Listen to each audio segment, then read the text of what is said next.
Welcome to He Changed the World from Forest Baptist Church, a series of talks about Jesus Christ from Mark's Gospel, recorded by me, David Last.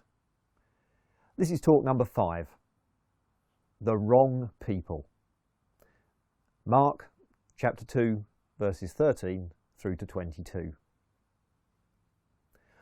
Previously in Mark's Gospel, Jesus has been restoring the injured or unwell, a woman with fever, a man whose mind was lost, another with skin disease, a fourth with paralysis.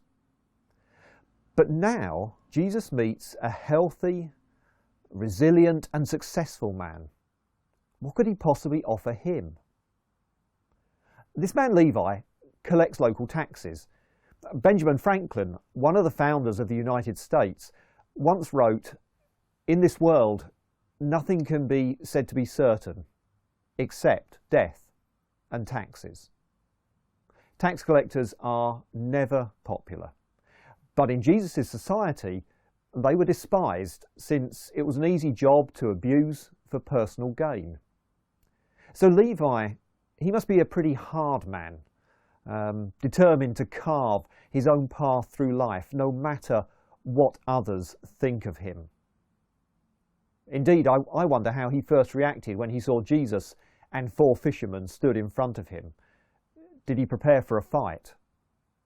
Yet the moment Jesus speaks, Levi responds positively. And before you know, Levi is laying on a dinner for Jesus with a whole group of his friends and colleagues present, folk who are also despised by others.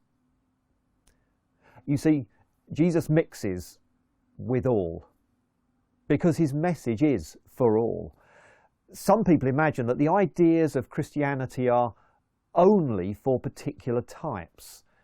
If you're religious, if you've been raised in a Christian family, if you like to do good, if you're a weak character who needs a crutch to lean on in life. Whatever it may be, Christianity is selective, only for certain types. That's such a false idea. Jesus spoke a message to all because all need to hear it. That's because it's about what every one of us must face: death and the judgment of God afterwards. We are different in many ways, but all of us must meet God to answer for our lives. It's certain. In the story, religious people see what Jesus is doing and criticize him. They know that if he speaks for God, as he claims, then he should be selective. How can he mix with those whom God has written off? They're the wrong people, they sneer. How can he eat with sinners? But this is what Jesus' previous healings, miracles, have all been pointing towards. He said that when he made the disabled man mobile again. Before he got his legs moving, Jesus first granted the man God's forgiveness. The healings were only ever signposts, you see. Jesus wasn't born to be a doctor. He was born to be a saviour, to rescue us not just from passing physical ailments, so we can have a better quality of life for a short period of time. He came to rescue us from the sins that lead to eternal death, to prepare us to meet God, and to know that despite all the wrong we have done to him, others and ourselves, God will smile upon us. Yet, here, the proud moralists can't see it. God's not into forgiveness. He loves the decent people. The rest he writes off, like they do. This is so wrong. It fails to recognise that all of us are sinners. Not just those pursuing outward lives of crime or exploitation, abuse or cruelty. All of us.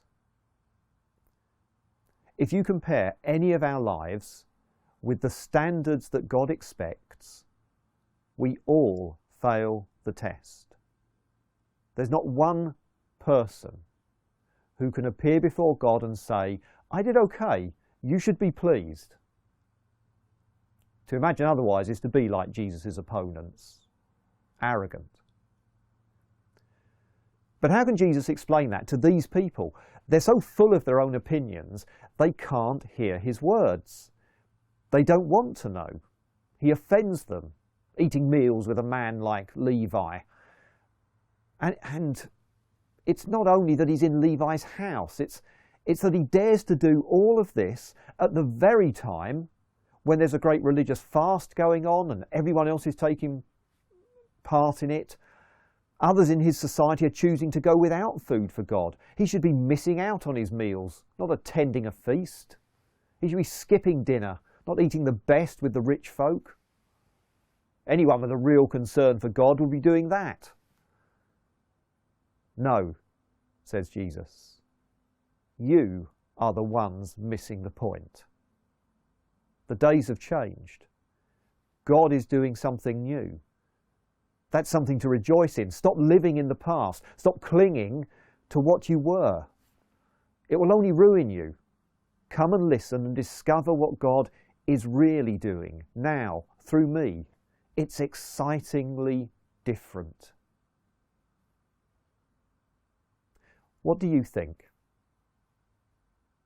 Jesus has a message for all people, including you. He changes life and makes it excitingly different. How?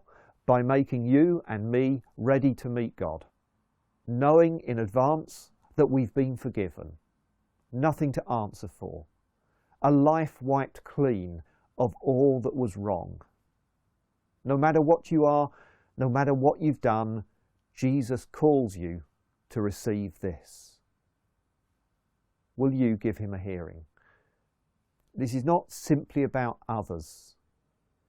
This is about you. Will you hear? Thank you for listening. Please stay on and hear Mark's Gospel read out to us, and then join us next time for the next talk to hear more from Mark's Gospel.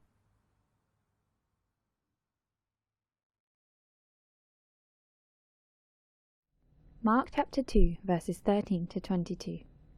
Once again Jesus went out beside the lake. A large crowd came to him, and he began to teach them. As he walked along, he saw Levi, son of Alphaeus, sitting at the tax collector's booth. "Follow me," Jesus told him, and Levi got up and followed him. While Jesus was having dinner at Levi's house, many tax collectors and sinners were eating with him and his disciples, for there were many who followed him. When the teachers of the law, who were Pharisees, saw him eating with the sinners and tax collectors, they asked his disciples, "Why does he eat with tax collectors and sinners?" On hearing this, Jesus said to them, "It is not the healthy who need a doctor, but the sick. I have not come to call the righteous, but sinners." Now John's disciples and the Pharisees were fasting.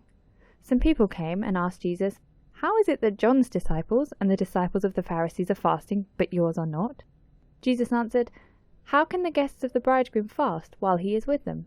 They cannot, so long as they have him with them. But the time will come when the bridegroom will be taken from them, and on that day they will fast. No one sews a patch of unshrunk cloth on an old garment. If he does, the new piece will pull away from the old, making the tear worse. And no one pours new wine into old wineskins. If he does, the wine will burst the skins, and both the wine and the wineskins will be ruined. No, he pours new wine into new wineskins."